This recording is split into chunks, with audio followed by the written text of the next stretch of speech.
साथियों नमस्कार। हमारे देश में आज समलैंगिक समुदाय को लेकर के चर्चा जोरों पर है। हम ये जानते हैं कि 2019 में भारत सरकार द्वारा संसद से समलैंगिक समुदाय अधिकार संरक्षण अधिनियम पारित करवाया गया। उस कानून में समलैंगिक व्यक्ति कौन होगा और कोई व्यक्ति अपने आप को समलैंगिक व्यक्ति कैसे घोषित करवा सकता है, उसका कानूनी प्रावधान, नियम और नियमावली दिए गए थे। 2011 की जनगणना के मुताबिक हमारे देश में 4,90,000 समलैंगिक व्यक्ति निवास करते हैं। समलैंगिक व्यक्ति भी हमारे समाज का हिस्सा है, हमारे परिवार।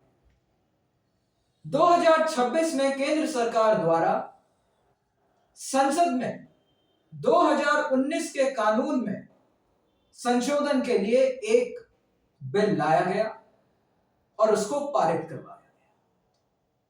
और उस बिल के माध्यम से, उस विधेयक के माध्यम से समलैंगिक व्यक्ति कौन होगा, उसकी परिभाषा और कैसे कोई व्यक्ति अपने आप को समलैंगिक व्यक्ति घोषित करवा सकता है, उसका कानूनी प्रावधान में संशोधन करा गया। इसको लेकर के सर्वोच्च न्यायालय में यह विधेयक चुनौती दी गई है।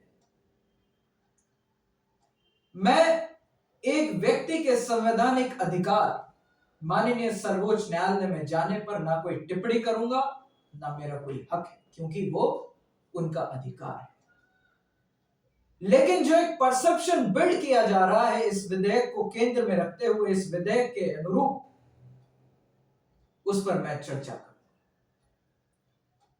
यह बात सही है और इस बात का जवाब सरकार को देना होगा कि आखिर ऐसी क्या जल्दबाजी थी कि जो संशोधन इस बार इस विधेयक में किए गए वो 2019 में ही क्यों ना जोड़े गए।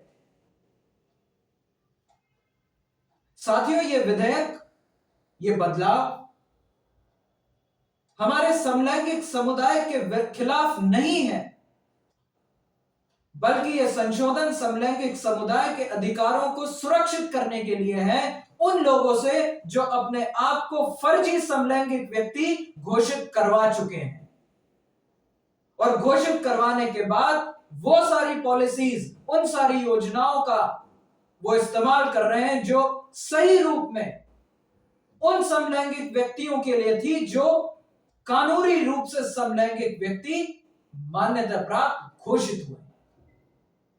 हम ये जानते हैं, भारत देश का दुर्भाग्य रहा कि लोग यहां पे एक नियम, कानून, नियमावली को आने के पहले उसमें लूपहोल्स ढूंढने लगते हैं। ये संशोधन देर आए दुरुस्त आए उन लूपहोल्स को खत्म करने के लिए, बल्कि उन सभी लोगों को डिरेकग्नाइज, उनकी मान्यता रद्द करता है जिन्होंने इसी कानून का इस्तेमाल करते हुए समलैंगिक समुदाय के अधिकारों का हनन किया। साथियों, मैं एक शब्द में कहूं, यह विधेयक उन लोगों के लिए खतरा है जिन लोगों ने गैर कानूनी रूप से मेरे समलैंगिक समुदाय के लोगों का अधिकारों को छीना है। यह उन लोगों के लिए खतरा है जिन्होंने समलैंगिक समुदाय के कानूनों को गलत इस्तेमाल करके समलैंगिक समुदाय के अधिकारों का हनन किया।